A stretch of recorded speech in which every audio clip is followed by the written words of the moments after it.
بصوا يا جماعة، أنا بعمل التاتو مع أستاذ شنودة. ازيكم يا جماعة؟ لو أول مرة بتشوفني اعمل لايك واشترك في القناة وتعالوا نشوف الدنيا دي بتقول ايه. أيوة. ده أول تاتو أعمله في حياتي، وأنا عارفة إنه مش هيبقى آخر واحد. طب قربي لهم بس كده. أوكي، بصوا الفن اللي بيعمله أهو.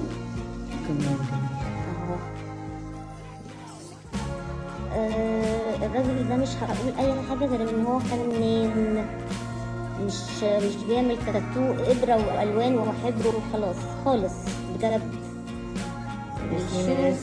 بيشوف الحجم لو ايه بقى، يعني هي بتتكلم اصلا واحنا شغالين، فهي كده مش موجوعه او المكان بالظبط يعني، وهي اللي بتصور كمان. بالظبط يعني انا بصور وهو شغال في الرقبه وانا سمعت ان المكان ده قاتل، وقلت له، قال لي مفيش الحاجات دي خالص، تعالي وجربي.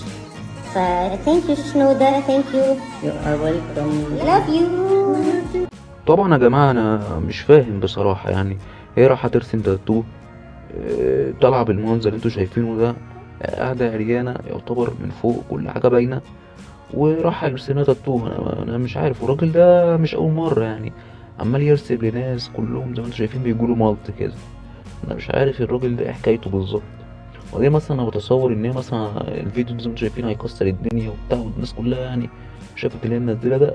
مثلا ممكن لو متجوزه جوزها يقول لها يا بنتي الفيديو اللي انت عملته، تقول له مثلا ده شنوده بتاع التاتو، تقول له اذا كان كده ماشي. والله يعني الناس دي دماغها ما تفهمش فيها ايه. يعني هو انت طالعه بالمنظر ده ولا متضايقه؟ طب انت حتى انت مش باصه في الكاميرا، طب انت عارفه الكاميرا متوجهه فين؟ طب انت عارفه الكاميرا بتصور ايه بالظبط؟ يعني انا مش عارف يعني.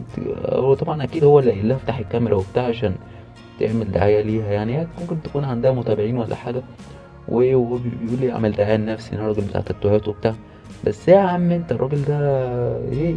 الناس كلها بتجيلك ملط كده يا عم، ارحم شويه يا عم، في ايه؟